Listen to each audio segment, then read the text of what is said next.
देखिए जरा वोटिंग के दिन कैसे बंगाल वोटिंग से पहले दहल उठा है। हालात क्या है देखिए, ये इस तरह के बम मिले हैं, सुतली बम है, ये खतरनाक बम होते हैं और ऐसे चलते हैं। दूसरे फेज की वोटिंग से पहले ये बड़ी साजिश का पर्दाफाश हुआ है। कोलकाता में टीएमसी कार्यकर्ता के घर से 79 देसी बम बरामद हुए। कोलकाता के भांगड़ में दूसरे चरण में वोटिंग होने वाली, 79 देसी बम बरामद होने से हड़कंप मच गया है। कोलकाता पुलिस ने इस मामले में एफआईआर दर्ज की है। अब इस पूरे मामले को एनआईए को सौंप दिया गया, यानी नेशनल इन्वेस्टिगेशन एजेंसी जांच करेगी। बंगाल चुनाव में कभी बम, गोला बारूद आम बात हुआ करती थी। 2007-8 में आपको बताऊं, पंचायत चुनाव के दौरान बमों का जखीरा मिला था। नंदीग्राम सिंगूर आंदोलन में बम हथियारों का खूब इस्तेमाल हुआ। पहले नंदीग्राम में भूमि अधिग्रहण के विरोध के दौरान हिंसा हुई। 2008 में पंचायत चुनाव के दौरान दो पक्षों में झड़प हो गई, तब दोनों पक्षों की ओर से बम फेंके गए और गोलीबारी हुई थी। 2007 में नंदीग्राम में ऑपरेशन सनराइज चलाया गया था और इस ऑपरेशन में भारी मात्रा में इसी तरह के कच्चे बम मिले थे। तब लेफ्ट की सरकार थी, लेफ्ट की तरफ से यह ऑपरेशन चला था। उस वक्त नंदीग्राम के कुछ इलाकों पर नियंत्रण के लिए प्लान बनाया गया था। तब प्रदर्शनकारियों ने इस इलाके में पुलिस प्रशासन की एंट्री रोक दी थी। सोचिए, हालत यह था। इस ऑपरेशन के वक्त बुद्धदेव भट्टाचार्य मुख्यमंत्री होते थे और किसानों ने सीपीआईएम सरकार के खिलाफ हल्ला बोल दिया था। इसके बाद ममता मां माटी मानुष के नारे के साथ मैदान में आई। 2011 में लेफ्ट की 34 साल से चल रही सत्ता को ममता ने गिरा दिया था। पिछले कुछ चुनावों में भी नतीजों के बाद हिंसा हुई थी। 29 तारीख को क्या होगा, ये जो तस्वीरें आ रही हैं सामने, ये डराने वाली। सुनिए पीएम मोदी क्या कह रहे हैं। एक तरफ आपको रोजगार देने वाली मिलें बंद हो रही है और दूसरी तरफ गुंडों को रोजगार देने वाली कच्चे बम की फैक्ट्रियां फल फूल रही है। टीएमसी के सिंडिकेट की दुकानों का विस्तार हो रहा है। ये है टीएमसी का महाजंगल राज। आप सोचिए, आपको अपना मकान, दुकान, खेत खलिहान का फैसला करना हो तो टीएमसी के सिंडिकेट को पूछना होता है। तो फिर नई फैक्ट्री और कारखाने लगाने के लिए क्या क्या नहीं करना पड़ता होगा। तो प्रधानमंत्री नरेंद्र मोदी बता रहे थे कि कैसे क्रूड बॉम्ब का इस्तेमाल होता है चुनाव में। दूसरी तस्वीर देखिए, योगी आदित्यनाथ भी पश्चिम बंगाल में थे। तारकेश्वर मंदिर पहुंचे योगी आदित्यनाथ, ये वो तस्वीर है।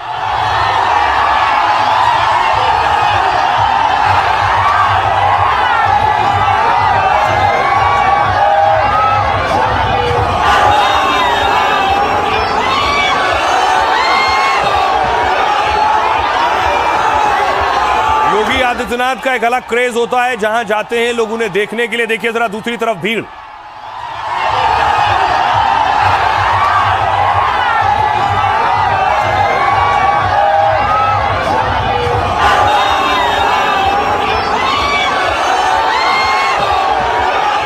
और उसके बाद योगी का रोड शो देखिए जरा। जो कैंडिडेट्स हैं वो भी चाहते हैं कि योगी आदित्यनाथ आकर उनका प्रचार करें। कैमरा टकराएगा इससे। जय श्री राम, जय श्री राम, भारत माता की सुपुत्र द्रौपदी, भारत माता की।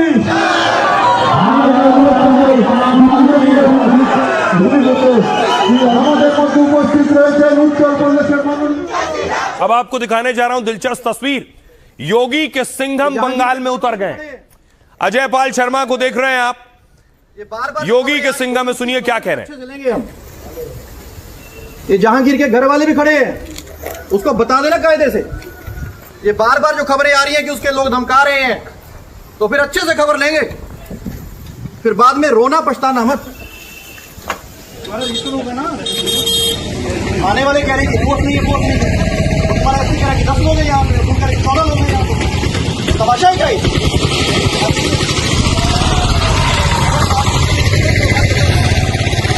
तो फिर उसकी खबर फिर अच्छे से लेंगे हम। ये जहांगीर के घर वाले भी खड़े हैं, उसको बता देना कायदे से। ये बार बार जो खबरें आ रही हैं कि उसके लोग धमका रहे हैं, तो फिर अच्छे से खबर लेंगे, फिर बाद में रोना पछताना मत। ना आने वाले कह रहे हैं वोट नहीं है, वोट नहीं है। आप सुन रहे थे, योगी के सिंघम कहा जाता है इन्हें। इनका नाम है अजय पाल शर्मा। इनके बारे में आपने सुना होगा। कौन है अजय पाल शर्मा? योगी के पसंदीदा अधिकारी बंगाल चुनाव में पर्यवेक्षक बन गए और चुनाव आयोग ने आईपीएस अजय पाल शर्मा को पुलिस पर्यवेक्षक बनाया है। 2011 बैच के आईपीएस शर्मा की पहचान बहुत तेज तर्रार अधिकारियों में होती है। उन्हें दक्षिण 24 परगना का पुलिस पर्यवेक्षक नियुक्त किया गया है। टीएमसी सांसद अभिषेक बनर्जी के गढ़ में उनकी नियुक्ति की गई है। टीएमसी ने इस नियुक्ति को लेकर सवाल भी उठाए। अजय पाल शर्मा का एक वीडियो वायरल है। अजय पाल शर्मा प्रयागराज के एडिशनल पुलिस कमिश्नर हैं। प्रयागराज महाकुंभ में भी वो मुख्य नोडल अधिकारी थे। माघ मेले में अजय पाल ने पूरा सुरक्षा इंतजाम संभाला। शंकराचार्य से विवाद में भी अजय पाल सुर्खियों में थे। वो योगी के खास और दबंग पुलिस अधिकारी माने जाते हैं। अजय पाल शर्मा की पुलिस पोस्टिंग यूपी के सहारनपुर में हुई थी। पहली पोस्टिंग से ही वो अपराधियों के लिए खौफ का नाम बन गए। अपराधियों पर ताबड़तोड़ एक्शन और एनकाउंटर को लेकर चर्चा में रहे। अजय पाल को सिंघम और एनकाउंटर स्पेशलिस्ट कहा जाने लगा। अखिलेश की सरकार में वो हाथरस और फिर शामली में एसपी थे। अजय पाल शर्मा यूपी में हुए 75 एनकाउंटर में शामिल रहे। रामपुर में आजम के खिलाफ कार्रवाई की शुरुआत भी अजय पाल ने की थी। पंजाब के लुधियाना के रहने वाले अजय पाल हाई स्कूल में टॉपर रहे। 2011 में सिविल सर्विस में उनकी रैंक 17 थी और यूपी कैडर में आईपीएस बने। अब आपको दिखाता हूं कि देखिए जरा अखिलेश यादव क्या कुछ कह रहे हैं इस पर। अखिलेश यादव को पता चला कि अजय पाल शर्मा पश्चिम बंगाल में सभी नेताओं को पता चला, तो अखिलेश ने देखिए ट्वीट किया है और लिखा हुआ है इस ट्वीट में कि वेस्ट बंगाल में बीजेपी ने भेजा है टेस्ट करने एजेंट्स को ऑब्जर्वर बनाकर रामपुर संभल वाले, लेकिन कुछ भी नहीं मिलेगा इससे। दीदी है यहां और दीदी हमेशा रहेंगी। अखिलेश धमकी भरे लहजे में कह रहे हैं कि वो सही वक्त पर इस पर एक्शन भी लेंगे। आइए अब आपको सुनवाता हूं, सुनिए जरा योगी आदित्यनाथ क्या कह रहे हैं। मैं देख रहा था बड़ा बाजार में, मैं गया था कोलकाता में, टीएमसी के गुंडों ने गुरुदेव रविंद्रनाथ ठाकुर की विरासत की हवेली पे कब्जा करके वहां टीएमसी के झंडे लगा दिए। माननीय न्यायालय के आदेश से वो फिर हटाए गए। टीएमसी के गुंडे जगह जगह कब्जा करते हैं, लेकिन 23 अप्रैल को पहले चरण के मतदान के रुझान के बाद अब उनमें भय पैदा हुआ है। अब वे अपना ठिकाना ढूंढ रहे हैं। 4 मई को जब परिणाम आएगा, टीएमसी के गुंडे कहीं न कहीं आपकी सड़कों पर पंचर बनाते हुए दिखाई देंगे। और इसीलिए मैं आज आया हूं आपसे कहने के लिए, इसीलिए मैं आपको कहने के लिए आया हूं, डबल इंजन की बीजेपी की सरकार का मतलब सुशासन। अब ये जो बंगाल में हो रहा है, बंगाल में चुनाव से पहले ये हो रहा है। सुरक्षा बल तैनात हैं, केंद्रीय सुरक्षा बल तैनात हैं और देखिए अरेस्टिंग शुरू हो गई। जो लोग हिंसा कर रहे थे उनकी गिरफ्तारियां हो रही हैं, पुलिस उठा कर ले जा रही है। अब तक सैकड़ों लोगों की गिरफ्तारियां हो चुकी हैं। पुलिस को जो संदिग्ध लग रहे हैं, पुलिस को जो लग रहा है ये चुनाव में माहौल खराब कर सकते हैं।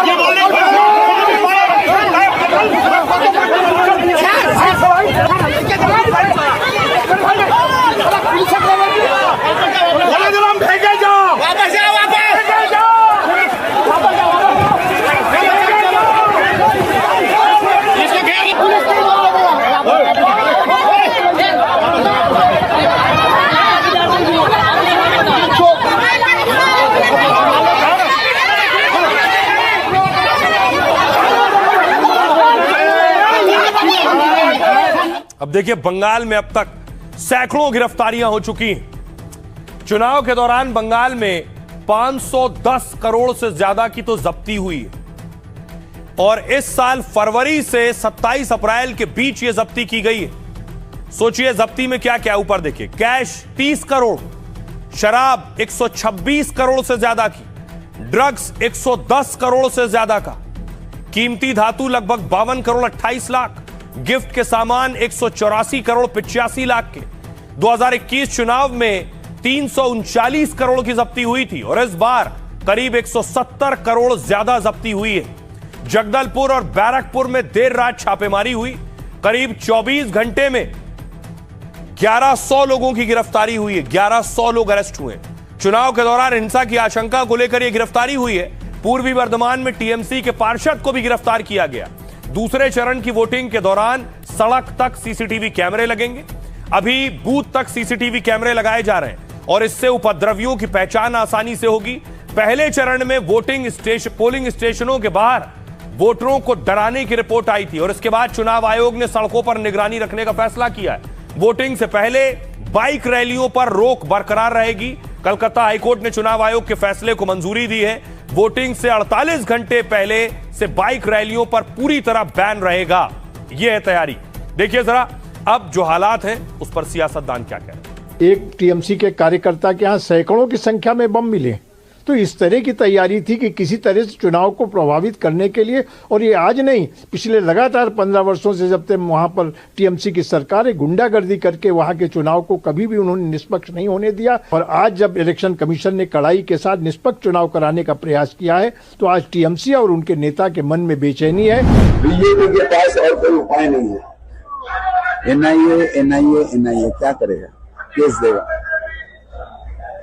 हम सपोर्ट नहीं करते हैं, कोई बम गोली हम सपोर्ट नहीं करते, मगर हर चीज में अगर NIA over use of central agency, ये खराब चीज हो रहा है। ये उनका जो वैल्यू है उसको खराब कर दे रहा है। लोकतंत्र में जो है वो अराजकता और उद्दंडता का और हिंसा का कोई स्थान नहीं है, चाहे कहीं पर भी हो।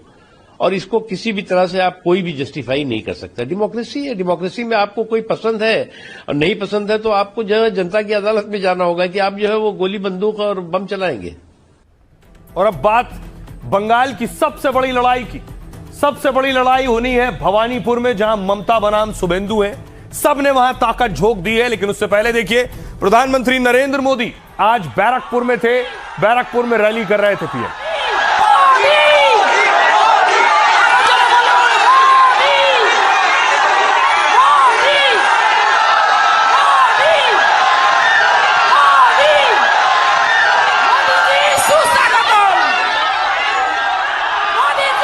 दूसरी तरफ गृह मंत्री अमित शाह भी आज रोड शो कर रहे थे। गृह मंत्री ने बैक टू बैक लगातार एक के बाद एक बहुत से रोड शो किए हैं हर दूसरे जिले में।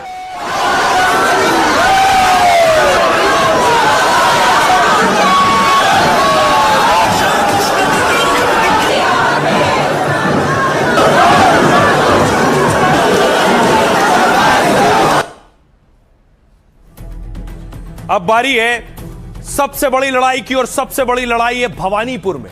देखिए भवानीपुर में ममता बनर्जी खुद पदयात्रा कर रही थी। आज सड़क पर थी ममता बनर्जी।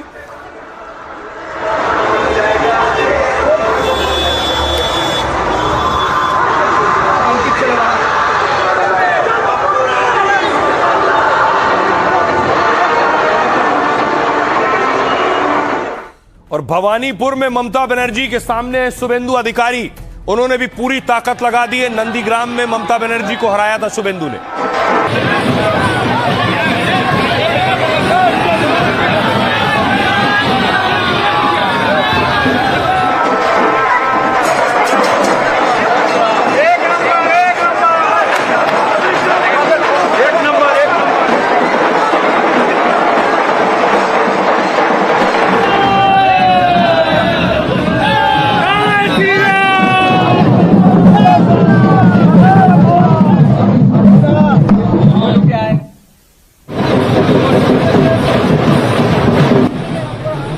अब आपको बताऊं कि शुभेंदु और ममता में भवानीपुर में टक्कर है। कौन किस पर भारी है, भवानीपुर क्या कहता है। बंगाल में टाइगर बंगाल के पूरे देश और दुनिया में मशहूर है और इस बार भवानीपुर में भी दो टाइगर की लड़ाई है। साउथ कोलकाता की भवानीपुर सीट पर दिलचस्प मुकाबला है। बंगाल की सीएम ममता बनर्जी के सामने शुभेंदु अधिकारी की चुनौती है। प्रचार खत्म होने के आखिरी दिन दोनों भवानीपुर में थे। आखिरी वक्त तक दोनों ने वोटरों को रिझाने की कोशिश की है। एसआईआर के बाद भवानीपुर सीट पर 51,000 लोगों के नाम कटे हैं। बहुत महत्वपूर्ण है, जिस सीट से ममता लड़ने जा रही है वहां 51,000 लोगों के नाम कट गए एसआईआर में। एसआईआर से पहले भवानीपुर में 2,06,000 से ज्यादा वोटर थे। अब 1,60,313 वोटर मतदान कर सकेंगे। नाम कटने वालों में 23.3% मुस्लिम वोटर है और 76.7% गैर मुस्लिम वोटर के नाम लिस्ट से हटे हैं। इनमें से कई ऐसे थे जिनकी मौत हो चुकी है या बहुत से ऐसे थे जो दूसरी जगह शिफ्ट हो गए। ममता और टीएमसी के लिए यह सीट बेहद सुरक्षित मानी जाती है। 2011 में इस सीट पर ममता की पार्टी का कब्जा 2011 से ममता बनर्जी इस सीट से 3 बार चुनाव जीत चुकी हैं। 2011, 2016 और 2021 में ममता ने यहां से चुनाव जीता था। 2021 में ममता को नंदीग्राम सीट से हार का सामना करना पड़ा जब शुभेंदु ने हराया था। तब ममता के करीबी रहे शुभेंदु 1956 वोटों से जीत हासिल की थी इन्होंने। हार के बाद ममता ने भवानीपुर सीट से उपचुनाव लड़ा और नंदीग्राम में ममता को हराने के बाद शुभेंदु अब भवानीपुर में ममता को टक्कर दे रहे हैं। शुभेंदु ने ठान लिया जहां जहां ममता जाएंगी वहां वहां मैं जाऊंगा लड़ने। शुभेंदु इस बार नंदीग्राम के साथ साथ भवानीपुर की सीट से भी चुनाव मैदान में है। इस वजह से यह सीट बंगाल की हाई प्रोफाइल सीट में शामिल हो गई है। ममता को टीएमसी के गढ़ में शुभेंदु ने करारी मात दी थी। इसके बाद बीजेपी को उम्मीद है कि यहां भी शुभेंदु अधिकारी कड़ी टक्कर देंगे ममता बनर्जी को। अब ममता बनर्जी भी पूरा जोर लगा रही है क्योंकि मुख्यमंत्री भी हैं, उनके ऊपर बड़ी जिम्मेदारी है। तो देखिए जरा, ममता बनर्जी आज मंदिर पहुंची, कालीघाट मंदिर पहुंची थी ममता बनर्जी। इससे पहले कल प्रधानमंत्री मोदी भी इस मंदिर पहुंचे थे। सदा वसंतम विजयारविंदे भवं भवानी सहितं नमामि नमो सर्वमंगल। दूसरी तरफ देखिए, शुभेंदु अधिकारी भी आज कालीघाट मंदिर पहुंचे। दुर्गा मंदिर में पूजा अर्चना की शुभेंदु ने।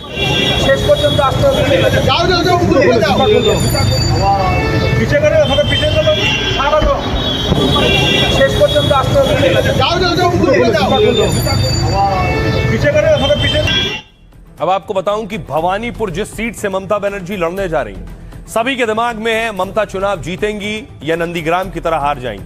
तो आपको लिए चलता हूं, भवानीपुर का रिपोर्ट कार्ड दिखाता हूं क्या कहता है भवानीपुर। भवानीपुर में देखिए 2021 में उपचुनाव हुआ क्योंकि ममता नंदीग्राम हार गई थी। 21 में उपचुनाव हुआ तो ममता बनर्जी चुनाव लड़ी भवानीपुर से। उनके सामने बीजेपी की प्रियंका टिबरीवाल मैदान में थी। उपचुनाव में ममता ने भवानीपुर सीट से जीत दर्ज की थी और बीजेपी उम्मीदवार को 58,000 से ज्यादा वोटों से हरा दिया था। उससे पहले 2021 में चुनाव हुआ जब ममता नंदीग्राम में लड़ी थी। 21 में विधानसभा चुनाव में टीएमसी ने जीत हासिल की। टीएमसी के सोवन देव चटर्जी यहां से चुनाव लड़े थे।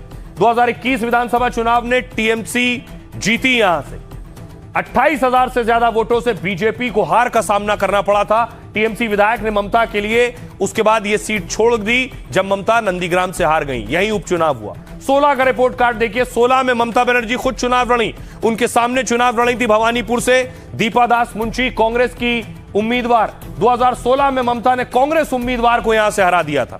तब जीत का अंतर था 25,000 के करीब। दीपा दास मुंशी मनमोहन सरकार में मंत्री रह चुकी थी। 2011 में यहां उपचुनाव हुआ। ममता के सामने सीपीआईएम ने नंदिनी मुखर्जी को उतारा था चुनाव में और 2011 में ममता ने लेफ्ट उम्मीदवार को शिकस्त दी थी। ममता को तब 73,000 से ज्यादा वोट मिले थे उस वक्त। तो ममता बनर्जी के लिए यह सीट बहुत मजबूत मानी जा रही। फिर भी ग्राउंड जीरो पर हम पहुंचे, भवानीपुर। भवानीपुर में माहौल क्या है, हवा क्या है, चुनावी लोगों की जुबानी सुनिए। दीदी आएगा, दीदी रहेगा, दीदी जय बांग्ला, जय बांग्ला। भवानीपुर में बड़ा बदलाव होने जा रहा है इस बार। हम लोग सबको ही मिलकर मोदी जी को सपोर्ट कर रहे हैं। हम लोग चाहते हैं कि टीएमसी सरकार जाए और बीजेपी आए। दीदी के चाहिए, बहुत अच्छा होगा। दीदी का जो होगा अच्छा ही होगा। क्यों क्यों? क्योंकि हम लोग दीदी को चाहते हैं बहुत मन से। वो लक्ष्मी भंडार मिलता है, सब कुछ मिलता है, लक्ष्मी भंडार मिलता है, सब कुछ मिलता है। विकास का काम अगर आप नहीं करेंगे तो आपको पब्लिक गद्दी से हटा देगी। ममता जी बंगाल की बेटी है, अब उनका विदाई निश्चित है। ये बताने के और बातें होती है, प्रैक्टिकल आप आके देखिए ना। यहाँ पे रंगाई पुताई होता है, खाली सड़क का हालत देखिए क्या है, खाली रंगाई पुताई, उससे काम चलेगा? कुछ नहीं है, कुछ नहीं है, जीरो है एकदम। इसलिए बीजेपी सरकार, यही बात बीजेपी सरकार। जो होगा मजेदार होगा, जो होगा इस बार। भवानीपुर में भगवामय हो जाएगा, परिवर्तन मांग रहा है पूरा बंगाल। वो तो काम नहीं कर रहा, वो तो भाषण देता है और कुछ नहीं। वो बेकारी रोजगार वो कुछ नहीं करता, वो तो मोदी को गाली देता है और किसी को नहीं, मोदी को अमित शाह को गाली देता है। उन्होंने इनको लिए कुछ नहीं कर सकता। दीदी आएंगी, दीदी आएंगी, क्यों?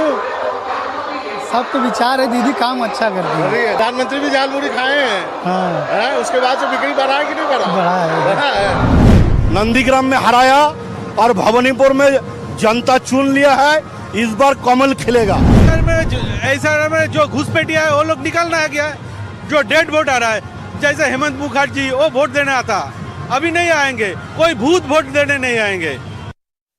तो आपने सुन लिया भवानीपुर की नब्ज, भवानीपुर के लोग क्या कह रहे हैं। बाबा उनसे बातचीत कर रहे थे। ममता बनर्जी भी पूरा जोर लगा रही, उन्हें पता है कि इस बार जो लड़ाई है वो पिछली बार के मुकाबले ज्यादा कठिन है। ममता बनर्जी पदयात्रा के बाद स्कूटी पर बैठ गई।